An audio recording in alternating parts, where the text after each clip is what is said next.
Today, we're going over the fishing tip you need to know. Let's do it. What's going on, everybody? Charlie Dink Hunter here. Today, we're going to be going over the fishing tip you need to know.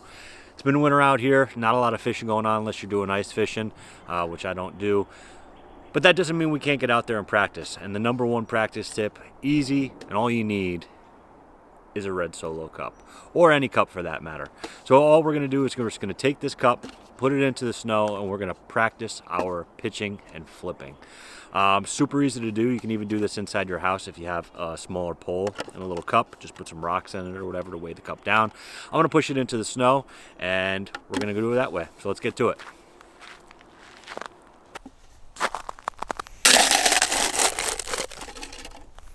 So today I'm just going to be using my Chatterbait Rig. It's perfect for pitching and flipping. You want to use a bait that has a little bit of weight onto it, because if you use like a weightless worm, it's obviously going to be a little bit harder to pitch inside of that cup. So as we're pitching, we're going to be trying to focus on a couple of things. We're going to make sure that the line on that reel is always tight, because when you're pitching and flipping, if you wind up like flipping it out a little bit too fast and your finger's not on the spool, it gets all jacked up, and then obviously that's going to cause you an issue a little bit later on.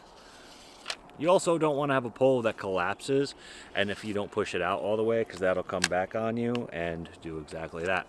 So let's get to it. Now all I'm going to do is take this bait, let the spool down, put my thumb on the spool, take the bait in my hand, and the goal is to try to get this bait into that cup. And obviously you're going to do it from varying distances. Now all this is doing is making, let's say that that's a set of lily pads where you think the bass are.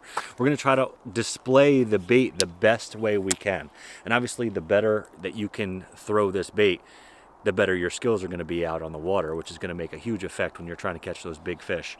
What's really important when trying to place this is a couple of things. This is the placement of the bait. You want to obviously get it as close to or into that cup if possible.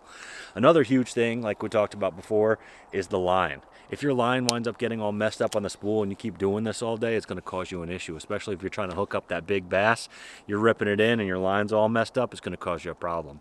And number 3, which is probably the biggest one, is the display of the bait. If you have this bait and you're throwing it into the water and you're just pow, and that bait just comes down, especially if you're doing it from, I don't know, 10, 15, 20 feet away, that bait comes down and slams on the water. That's going to be like a stone coming from a tree falling down on there. Obviously, especially in the summer, the bass are going to be a little bit more finicky, so that's not what you're going to want to do. So this really has to do with all 3 of those things. You want to display the bait perfectly, get it in the spot, and make sure that your line is on that reel nice. So all we're going to do from varying places is just try to get this bait inside of that cup, just like that.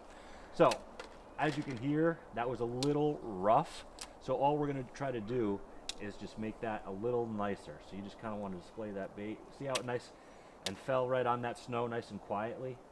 I'm just going to want to kind of get it into that without making a huge disruption.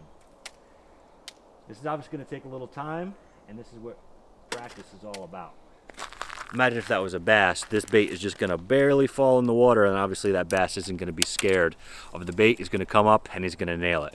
Another tip for that then is you got to be very prepared. You don't want to just let the spool out and let the bait fall by itself. You want to keep your thumb on that spool so you can feel if there is a bite happening on that line. Another tip, what we're going to do is, obviously I'm probably about, I don't know, 6 to 8 feet away from that cup. Good spot to start, because if you're on a boat, the lily pads are close. If you're trying to drop it into a spot ever so slightly, 6 feet, you know, it's a good spot to start, although the boat would be a little close. So this is how I would throw the bait. I'm gonna hold the fishing pole straight up and down to me, and I'm just gonna release the bait and then use my thumb to try to just let it pendulum and come down. So I'm just gonna take my thumb, release the bait, let it pendulum, and then use my thumb to let that bait down into the cup. That's if you are 6 to 8 feet away. Obviously this, you can use the pendulum of the rod to kind of flip it out into that cup. But let's say it's a little further away. This is going to be obviously a little bit more difficult if you're further away, because let's say I got to get it all the way to underneath that tree. You're kind of flipping it, and that's going to create that issue that you don't want of that bait flicking down, and it's going to cause a big disruption. So all I'm going to do is, let's say I had the cup out there, I'm just going to take, instead of having the pole up and down like this, I'm just going to flick it out to the side. This way I can use my wrist more than I can here, because this wrist obviously doesn't do much from here. But if I do this, I can flick my wrist and flick the tip of that pole out. So all I'm going to do is, instead of having it like this, I'm just going to turn it like this, use the pendulum, and you can see if I hold the bait, I can bend that tip rod, which is going to get me a little bit extra, and then I can flop that bait a little bit further, especially if you're underneath a tree and you got to get it underneath there. Boom. You can display that bait a little bit more easily. Another thing to think about is if you do have an area in your lawn, house, wherever you can, go to the park or something. Obviously, if you can't fish, it doesn't have to be snowy out. You can just take some rocks and put it in the cup. But it would be nice if you could find your spot like this with a little overhang of a tree. This way, you can really focus on trying to get those baits underneath the tree, because obviously, hit the cup. Obviously, those fish probably are going to be under a low-hanging tree, which is an awesome spot for fish to be, and especially if there's a low-hanging tree and some lily pads you're trying to get that bait into. It's awesome to practice, because you can just sit here and just keep flicking. All you really want to do is try to get that bait out to where you want it, hit that cup a couple of times, and make sure you're displaying that bait nice and softly. That's really the key. You want to make it hit that cup nice and easy. That's it. So hopefully these tips have helped you out. Obviously spring's coming up, summer, fall. It's all about the presentation of the bait. So when you're flipping those baits in there, obviously it's going to get you a better hookup ratio if you can put those baits where you want them and how you want them. Obviously it's a little bit of skill, but in the wintertime, this is the perfect time to do it. So that's it for today's video.